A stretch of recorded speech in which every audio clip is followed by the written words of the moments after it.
we actually have bookstore owners, and these, well, an owner and a manager of a bookstore in California, and they're in Elk Grove, California. And this is actually, they came across our radar, so to speak, because they were hosting an event called Black Girl Glow. Is a day of healing and self-love and restoration. We were just talking about love with the previous guests. So I don't know which one is Emily and which one um, is Shay. Is that how it's pronounced? It Shay. is. I'm Shay, and this is Okay, Emily. all right. Okay. So they have a bookstore called A Seat at the Table Books, and they hosted this event for Black women. And so I said, let's have them on the show to hear about their bookstore and some of their initiatives and their mission and what they focus on with their constituents there in California. And what are you in Northern or Southern California? We're just south of Sacramento in Elk Grove, which is one of the most diverse cities in the country. It's also Okay. home to the largest school district in Northern California. So there are a lot of needs to meet here as the only bookstore. And I'm really excited to be here focusing on the work that we have in common. Okay. Now, how long have you had your bookstore? We opened the physical store in late 2021. I opened a pop up version of the store in January of 2020, which was quite a time to be entering the world with something new, but we figured it out. And the physical store has then been open for almost 3.5 years now. Yes. Okay. And this is what we have bookstore owners on the show periodically. So I asked them all the question of how did they come up with their name? And also, we used to own a brick and mortar store, my husband and I, so for 10 years. So, then a name is important because normally there's some kind, it's not done lightly. It's normally when you name a bookstore, it's a lot of thought that goes into it. So yours is called A Seat at the Table. And so what made you come up with that name? I got the idea for the store basically kind of a lightning strike feeling where a friend of mine mentioned that she wished she could open a bookstore. And I realized that we needed one here. And wouldn't it be cool if somebody opened a bookstore with a cafe and a quiet room and space for everyone to feel safe and comfortable? It'd be really great if somebody did that. And over a few weeks, I kept thinking about this, particularly when I was driving my minivan from one kid drop off to another, just thinking about the vision of having a bookstore that would really make people feel included. And I grew up conservative religious at an almost all white Christian school. So I had grown up in not an inclusive environment, and books were a huge part of what helped me open my mind up to the lived experiences of people who had journeys that were different from mine and identities that were different from mine.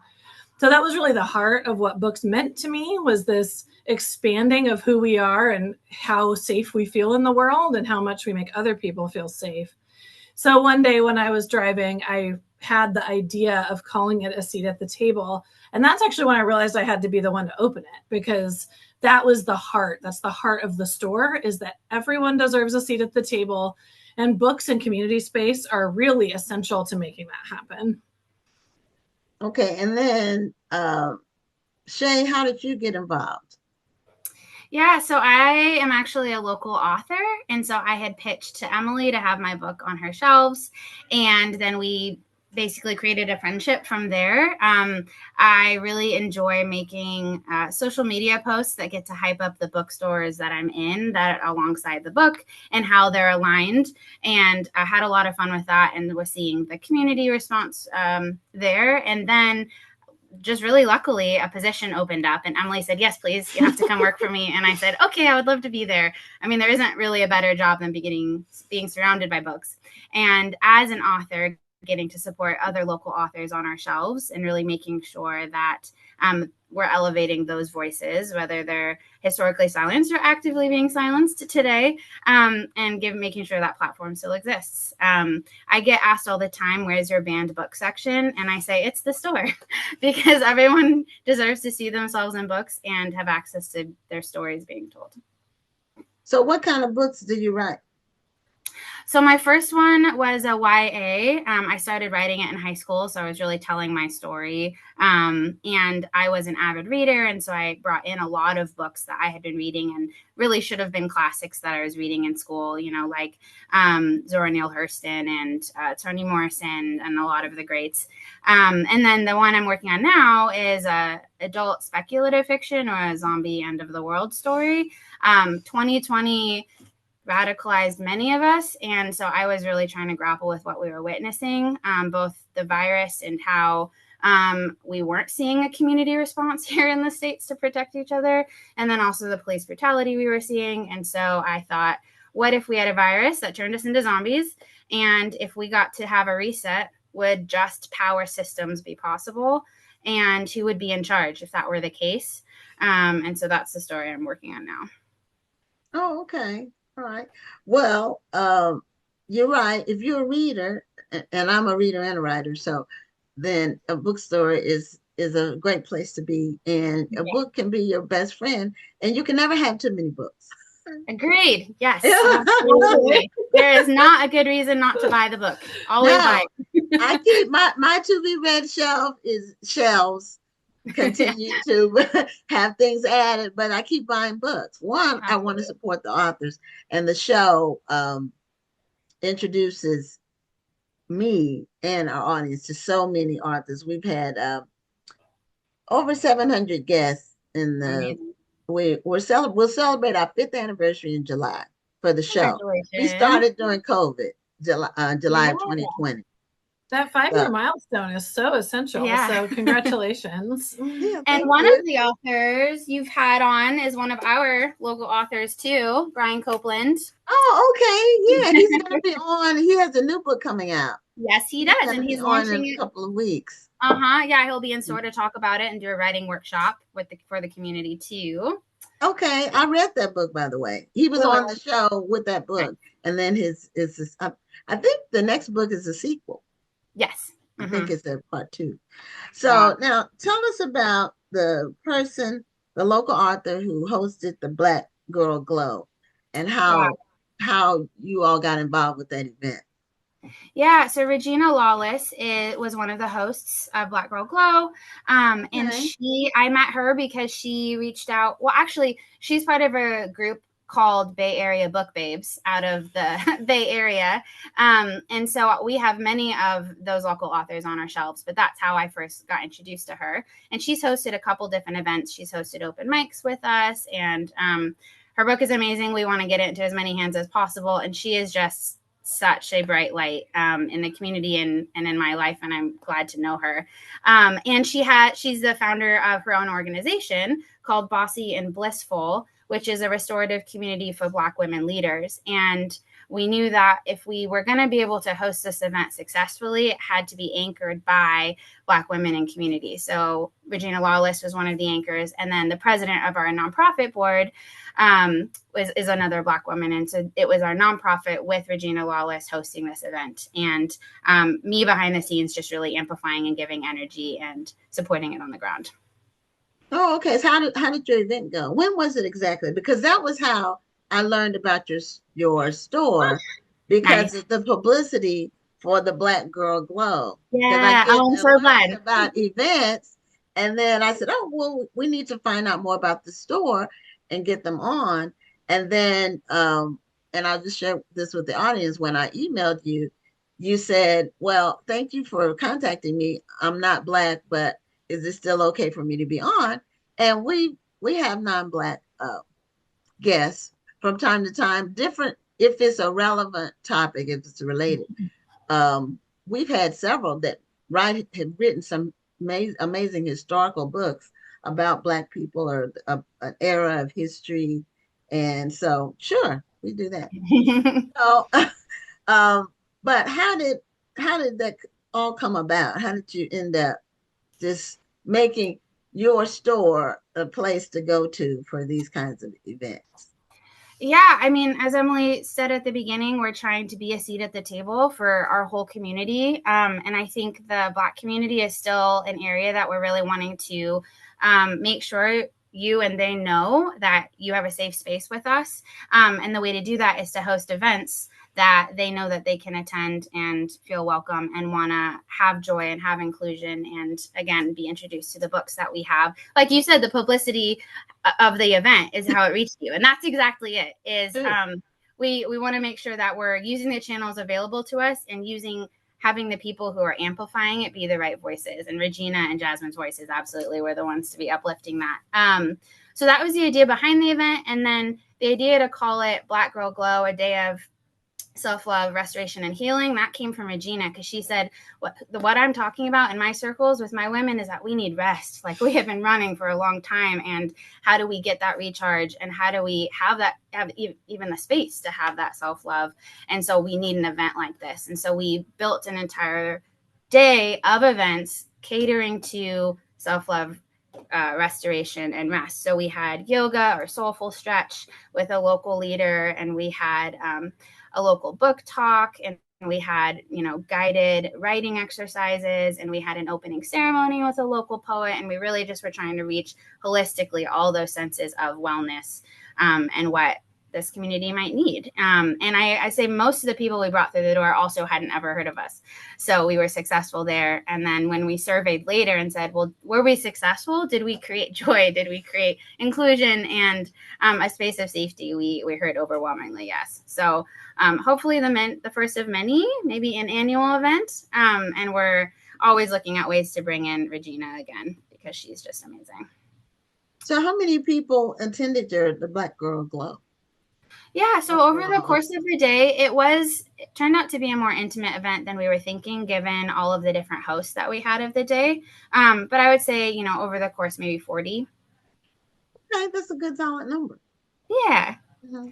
Yeah. And I think importantly, there were no ticket proceeds going to the store. There was nothing that was sales driven, because this was not about driving business. This was about walking the walk of serving our whole community, and also being a kind of a pass-through space where people could come and support each other, but it was not driven by serving the bookstore's needs. It was our nonprofit president, Jasmine Newt, along with Regina, being able to run programming and not have to worry about the cost of space or coordinating with a venue, or having that full day of availability from a venue. So I think it was very successful in that way as well, even though it was a smaller turnout, being able to focus on serving needs. Okay, now Elk Grove, how big is Elk Grove? Almost 200,000 people. It's growing very fast. It's bigger than one would think. Mm-hmm. Yeah, it's not a number that I had in my mind. Even anything over 100,000, I was thinking it was going to be, more like 40,000 or a small community. And that's what it feels like. Honestly, you don't go into the city center and think, "Oh my gosh, this is a huge city." So, what is your Black population there in the area?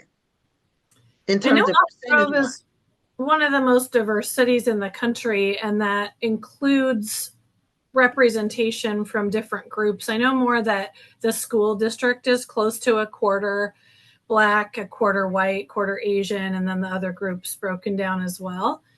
But I'm not sure about the city itself. I know the city itself is about 50% white and 50% non-white. Okay. All right. Well, now, are you all close to the water, the mountains, or I've been to California and I've kind of been all over it. It's a beautiful state. Thank you. Yeah. Kind of all of it. That's the cool thing about Sacramento County proper, is that we're within a half an hour to an hour of all of those things. I'd say Elk Grove is more rural, like farmland. But the river is just, a couple miles this way, and you can see the mountains and get away. Tahoe is mostly what people think of, as well as the bigger cities, right? Like getting into San Francisco or the Bay Area is just an hour and a half west. Okay, yeah. When I think of Joe, but I'm thinking of Fresno. Fresno was very green. That's what I remember about it. It was extremely green. It was green. You must have come on the day we got precipitation. It was just green everywhere. That's what I remember. Fields of green. But I drove Pacific Coast 1. Uh-huh. years ago from LA to San Francisco. Then you wouldn't hit us at all. We're too inland. Okay. Yeah. Yeah, but it was a very beautiful drive. Kind of scary when you're driving up Along the against the coast, yeah. ocean and those narrow roads. It's kind of scary. I wasn't driving, thankfully, but it was still scary. Um, but now, how do you open up your space? Do you make it? Do you have community events? Are you trying to focus on building local authors? What are some of your missions for your bookstore? I mean, honestly, we're trying to do it all. We have an event almost every day to try to give, people might be looking at one event, like maybe the Black Girl Glow event, and they might go, oh, that sounds like a lot. I can't be there at 9 a.m. I'm not even awake then. Or, maybe too many people, or yoga is not my thing, but maybe they're interested in a book club, or maybe they're interested in an open mic night, or maybe they're interested in, what's another event that we have? We have Crafternoon right now, which is just a bunch of people doing whatever craft they love. So it's crocheting, or it's drawing, or it's writing, but just giving as many avenues for people to build community as possible, and in many different facets. As an author, since I've sort of sat on both sides now, I have put a ton of energy into lifting up the local authors and really making that shelf shine. And like I said, making sure it's as diverse a shelf as any of the rest of our genres. I know being an author, being in other bookstores, it's usually a lot of nonfiction and a lot of like older white people. So I wanted to make sure that that wasn't the case, because there's so many good stories being written right now.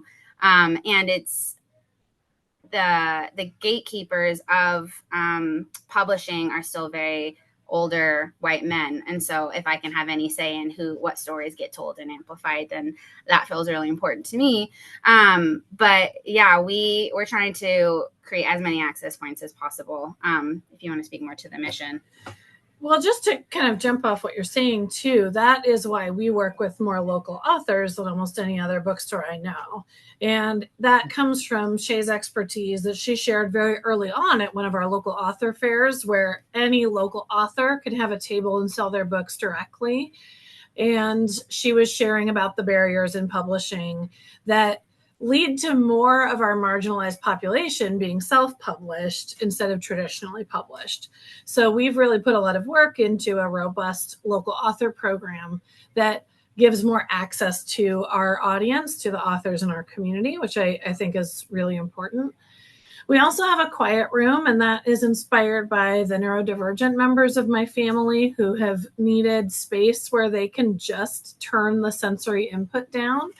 And that is often something you have to say that you have a diagnosis in order to access, or that you have to create for yourself because a space is not built for you.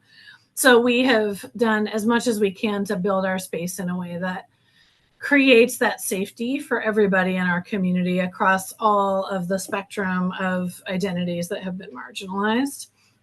And I am really proud of the open mics, because we get a lot of people who it's their first time performing, and it's a diverse group of performers and speakers who are sharing work that maybe they wouldn't have felt safe sharing at a different open mic. So every single event that we do is really curated to be very intentionally welcoming and very intentionally celebrating of everyone who might attend. Okay. Now, when you all curate your books, when you decide which books you're going to bring in, uh, what goes into, I know you have, as a former bookstore, I know you have to carry what's popular or what's in demand, but how do you decide what to add to that? Because when you have a bookstore, generally you need to expand beyond just that core group of books that people can get everywhere.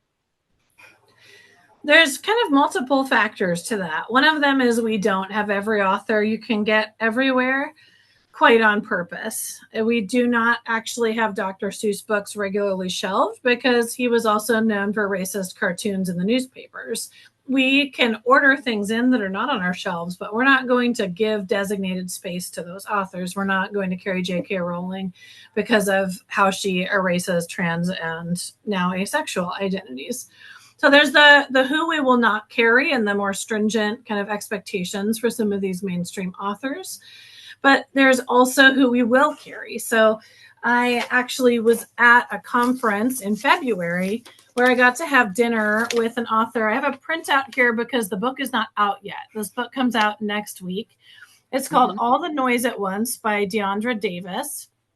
I got to have a dinner with her courtesy of Simon & Schuster. And she told us all about this book. And then I got to sit with her at an author signing after that. And she personally customized her signature to my daughter, who reads all of our middle grade books for us. And my daughter's also writing. So Deandra wrote to keep writing because people want to hear my daughter's story. But this is about an autistic Black teenager whose brother is wrongfully accused by something of a white cop, whose family member is part of freeing that kid from suspicion. So it is dealing with a lot of different layers and things that we're really passionate about. And I just love how this cover kind of shows the story for you. So I printed it out and taped it to another book because this does come out.